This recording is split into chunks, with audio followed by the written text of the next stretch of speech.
गोरखपुर में महाराणा प्रताप शिक्षा परिषद के संस्थापक सप्ताह समारोह 2023 में उत्तर प्रदेश के मुख्यमंत्री योगी आदित्यनाथ ने कहा कि यह वर्ष महाराणा प्रताप शिक्षा परिषद की स्थापना का 91वां वर्ष है। महाराणा प्रताप शिक्षा परिषद आज अपने संस्थापकों की भावनाओं के अनुरूप और उनके आदर्शों के अनुरूप लक्ष्यों को प्राप्त करने के लिए निरंतर प्रयास कर रही है। शिक्षा परिषद के संस्थापक सप्ताह समारोह का कार्यक्रम का उद्घाटन कार्यक्रम है। आपने उद्घाटन कार्यक्रम में स्वागत उद्बोधन में शिक्षा परिषद के अध्यक्ष प्रोफेसर यूपी सिंह जी के उद्बोधन से आपने सुना होगा। यह वर्ष महाराणा प्रताप शिक्षा परिषद की स्थापना का 91वां वर्ष है। सन 1932 में महंत दिग्विजयनाथ जी महाराज ने महाराणा प्रताप शिक्षा परिषद की स्थापना की थी और 1932 से लेकर के लगातार शिक्षा का, स्वास्थ्य के क्षेत्र में और सेवा के तमाम प्रकल्पों के साथ महाराणा प्रताप शिक्षा परिषद आज पूर्वी उत्तर प्रदेश में शैक्षिक पुनर्जागरण के साथ साथ स्वास्थ्य सेवाओं के प्रचार प्रसार में, सेवा के विभिन्न प्रकल्पों के साथ अपने संस्थापकों की भावनाओं के अनुरूप कार्य करते हुए कार्य कर रही है। निरंतर उन लक्ष्यों को प्राप्त करने के लिए प्रयत्नशील है। महंत दिग्विजयनाथ जी महाराज के द्वारा स्थापित और पूज्य महंत अभेद्यनाथ जी महाराज के द्वारा फलित और पुष्पित महाराणा प्रताप शिक्षा परिषद आज अपने संस्थापकों की भावनाओं के अनुरूप, उनके आदर्शों के अनुरूप उन लक्ष्यों को प्राप्त करने के लिए निरंतर प्रयास कर रही है। महाराणा प्रताप की जब हम बात करते हैं, देश के शौर्य का, स्वदेश और स्वाभिमान का, स्वावलंबन का एक मुद्दा हम सबके सामने आता है। ये हमारा सौभाग्य है कि हमने देश की आजादी के 75 वर्ष के सफलतापूर्वक कार्यकाल को और उस आयोजन को अपनी आंखों से देखा है। जम्मू कश्मीर के श्रीनगर में भाजपा कार्यकर्ताओं ने छत्तीसगढ़, मध्य प्रदेश और राजस्थान चुनावों में पार्टी की जीत का जश्न मनाया। पश्चिम बंगाल से भाजपा विधायक अग्निमित्रा पॉल ने कहा कि मुझे लगता है कि आज एथिक्स कमेटी की रिपोर्ट जमा होगी और टीएमसी सांसद महुआ मोइत्रा को बर्खास्त किया जाएगा। मुझे लगता है आज जमा होगा एथिक्स कमेटी का रिपोर्ट और उनको बर्खास्त किया जाएगा, क्योंकि आज ममता बनर्जी बहुत कोशिश की है कि जो मेन जो मुद्दा है उससे डिविएट करने के लिए और ये समझाने के लिए कि महुआ मोइत्रा अदानी का बारे में क्वेश्चन करता है बोल के भाजपा ने डर गया है, मोदी जी डर गया है, इसलिए उनको हटाना चाहते हैं। नहीं, ये विषय नहीं है। आप किसी के लिए किसी के बारे में आप क्वेश्चन कर सकते हैं, लेकिन जिस विषय में महुआ मोइत्रा को बर्खास्त किया जाना चाहिए वो है आज देश का जो सिक्योरिटी है उसको लेकर वो खिलवाड़ किए हैं। आज जो पासवर्ड जो सांसद को दिया जाता है, किसी के साथ वो शेयर नहीं कर सकती है, वो पासवर्ड वो किसी एक व्यक्ति को दिया है जो भारत का नागरिक ही नहीं है। और देखा जा रहा है कि कभी वो पासवर्ड से उनका अकाउंट खोला गया है बेंगलोर से, कभी सैन फ्रांसिस्को से, कभी दुबई से, 51 टाइम्स खुला गया है। तो ये देश का सिक्योरिटी के साथ खिलवाड़ हुआ है। आज वो 14 टाइम्स विदेश ट्रैवल किए हैं, लेकिन उसका कोई अकाउंट नहीं है। आज कोई सांसद अगर देश का बाहर जाता है तो परमिशन लेना पड़ता है स्पीकर से परमिशन नहीं लिया गया। तो ये जो उनका औद्धत्य है, ओडासिटी है, इसके लिए और ये जो खिलवाड़ किए हैं देश के साथ, इसके लिए हमको लगता है इनको बर्खास्त किया जाएगा।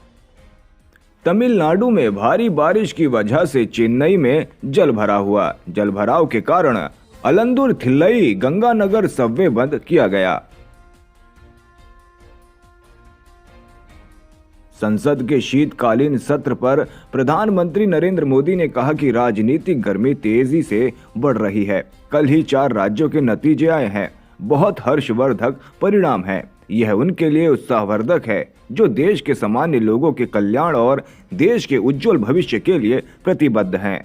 प्रधानमंत्री मोदी ने आगे कहा कि देश में नकारात्मकता को नकारा है। लोकतंत्र का यह मंदिर जन आकांक्षाओं के लिए विकसित भारत की नींव को और अधिक मजबूत बनाने के लिए बहुत महत्वपूर्ण मंच है। मैं सभी सांसदों से आग्रह करता हूं कि वो ज्यादा से ज्यादा तैयारी करके आएं।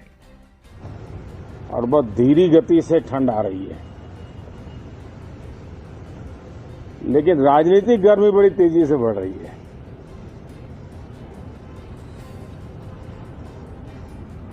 कल ही 4 राज्यों के चुनाव नतीजे आए हैं। बहुत ही उत्साहवर्धक परिणाम है। ये उनके लिए उत्साहवर्धक है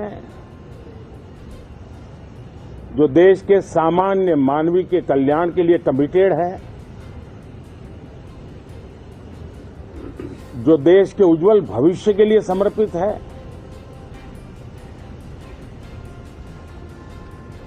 विशेषकर सभी समाजों की, सभी समूहों की, शहर और गांव की महिलाएं, सभी समाज के, सभी समूह के, गांव और शहर के युवा,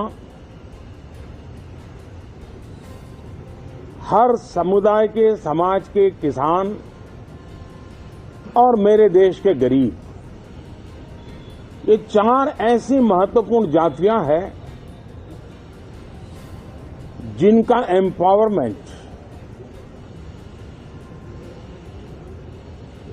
उनके भविष्य को सुनिश्चित करने वाली ठोस योजनाएं और लास्ट माइल डिलीवरी,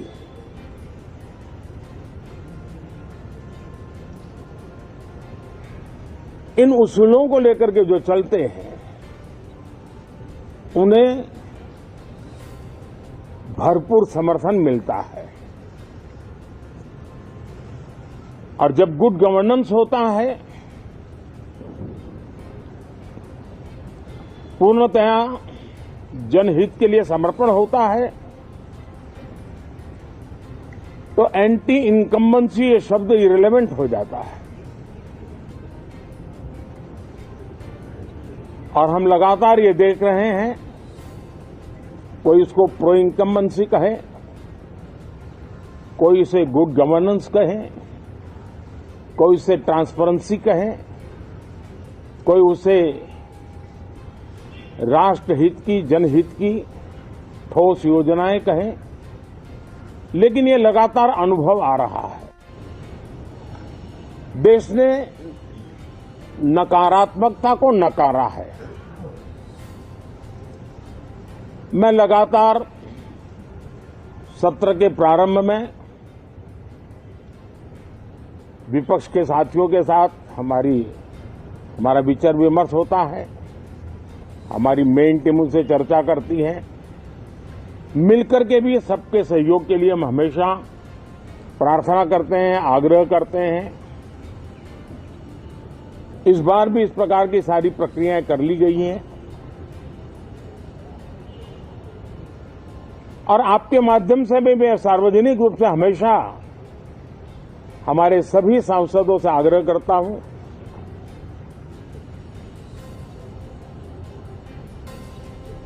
लोकतंत्र का ये मंदिर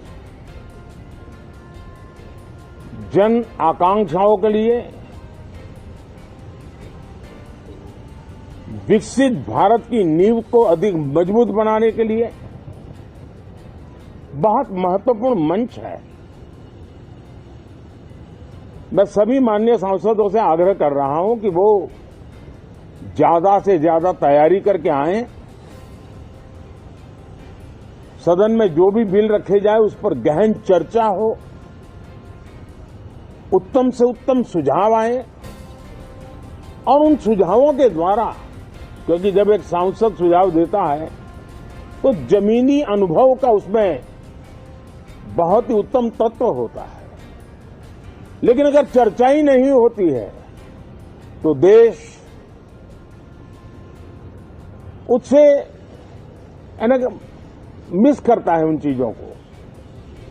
और इसलिए मैं फिर से आग्रह करता हूं और अगर मैं वर्तमान चुनाव नतीजों के आधार पर कहूं तो जो विपक्ष में बैठे हुए साथी हैं, ये उनके लिए गोल्डन अपॉर्चुनिटी है। इस सत्र में पराजय का गुस्सा निकालने की योजना बनाने के बजाय इस पराजय में से सीख करके पिछले 9 साल से चलाई गई नकारात्मकता की प्रवृत्ति को छोड़ करके इस सत्र में अगर सकारात्मकता के साथ आगे बढ़ेंगे तो देश उनके तरफ देखने का दृष्टिकोण बदलेगा, उनके लिए एक नया द्वार खुल सकता है।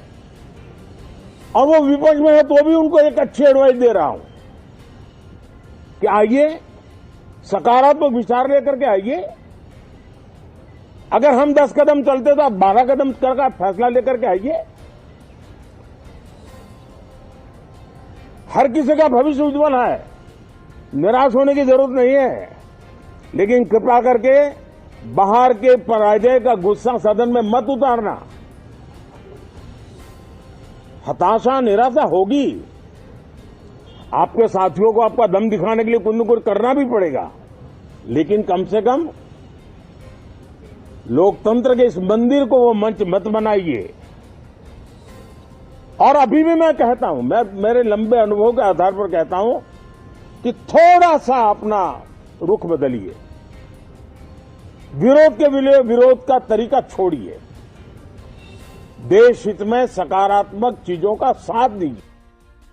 शिवसेना सांसद संजय राउत ने कहा कि कल जो नतीजे आए हैं हम उससे स्वीकार करते हैं। बीजेपी को बड़ी जीत मिली है, इसीलिए हम उन्हें बधाई देते हैं। तेलंगाना में राहुल गांधी और उनकी पार्टी की जीत हुई है, मैं उन्हें भी बधाई देता हूं। कल के नतीजों के बावजूद इंडिया अलायंस मजबूती से खड़ी है। 6 दिसंबर को दिल्ली में इंडिया अलायंस की अहम बैठक होगी। और जो निर्णय आता है वो स्वीकार करना चाहिए, चाहे ईवीएम से हो चाहे बैलेट पेपर से। तो कल जो ईवीएम के माध्यम से जनादेश मिला है, ईवीएम आदेश, वो भी हम लोकतंत्र का आदेश मानकर स्वीकार करते हैं, चाहे ईवीएम पे विश्वास हो या न हो। लोग तो आश्चर्य और आज भी सदमे में है कल के रिजल्ट के बाद भी, खास करके मध्य प्रदेश, छत्तीसगढ़। लेकिन ईवीएम का जनादेश है। दूसरी बात, मिजोरम का आज आ जाएगा। भारतीय जनता पार्टी को बड़ी जीत प्राप्त हुई है। अगर जीता है तो हम उनका अभिनंदन करेंगे, जीते हैं तो, चाहे मोदी जी हो, चाहे अमित शाह जी हो, चाहे नड्डा जी हो। तेलंगाना का भी निर्णय बहुत ही महत्वपूर्ण है। वहां भी मोदी जी गए थे, वहां भी अमित शाह ने डेरा डाला था, वहां नड्डा साहब भी गए थे, पूरी बीजेपी वहां भी उतरी थी। फिर भी बीजेपी को 10 सीटें भी नहीं मिली है। और वहां राहुल गांधी ने तेलंगाना में बहुत जोर से प्रचार किया था और राहुल गांधी और उनकी पार्टी की जीत हुई है, उनका भी अभिनंदन करता हूं। अब आपका जो सवाल है, किसका डोमिनेंस बड़ा है, किसका एरोगेंस बड़ा है, किसके बार्गेनिंग पावर बड़ी है, वो हमारा प्रश्न नहीं है। कल के निर्णय और निकाल के बाद भी इंडिया अलायंस मजबूती से खड़ी रही। 6 दिसंबर को इंडिया अलायंस की दिल्ली में महत्वपूर्ण बैठक कांग्रेस के अध्यक्ष खड़गे साहब के घर पे है। मैं इतना कह सकता हूं कि महाराष्ट्र से शिवसेना पक्ष प्रमुख, पार्टी चीफ उद्धव ठाकरे जी उस बैठक में शामिल होंगे। दिल्ली में बातचीत होगी जो करनी है। ये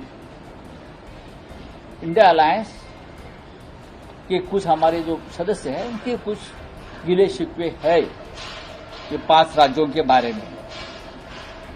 खास करके जब बड़ी पार्टी होती है कांग्रेस जैसे अपने राज्य में, तो उस राज्य में जो छोटे छोटे घटक है उनको विश्वास में नहीं लिया है। अगर आपको ये गठबंधन आगे लेकर जाना है तो पार्टी छोटी हो या बड़ी हो, अपने राज्य में सबको साथ लेकर हम चले जाते तो शायद, मैं ये नहीं कहूंगा कि पूरा निर्णय बदल जाता या जनादेश बदल जाता, लेकिन जरूर कुछ अच्छा फायदा हो सकता था। संसद का शीतकालीन सत्र शुरू हुआ। इस दौरान बीजेपी सांसदों ने प्रधानमंत्री नरेंद्र मोदी की मौजूदगी में लोकसभा में तीसरी बार मोदी सरकार और बार बार मोदी सरकार के लगाए नारे।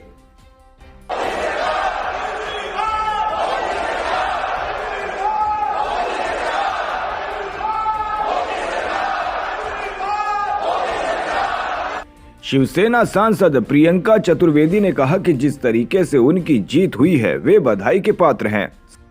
जिस तरीके से उनकी जीत हुई है, खास करके मध्य प्रदेश और छत्तीसगढ़ में, सरप्राइजिंग थी, पर वो बधाई के पात्र हैं। उन्होंने जनता के बीच में जाकर जनता को कन्विंस कर पाया। नरेंद्र मोदी जी खुद वहां पर चुनाव प्रचार कर रहे थे, कोई चुनावी चेहरा नहीं था, सीएम का चेहरा नहीं था, तो जनता ने उन पर विश्वास जताया, इसमें कोई दो राय नहीं है। साथ ही साथ यही कहूंगी कि जो भी रिजल्ट्स आते हैं, 2018 के रिजल्ट्स देख लीजिए, वो लोकसभा में कन्वर्ट नहीं होते हैं। जनता इंडिया के मुद्दों पर वोट करती है, तो हम बहुत कॉन्फिडेंट हैं कि आने वाले समय में हम लोग फिर से इंडिया अलायंस एक साथ मिलकर एजेंडा तैयार करेगा, सीट शेयरिंग की चर्चा होगा, कैंपेनिंग की तैयारी।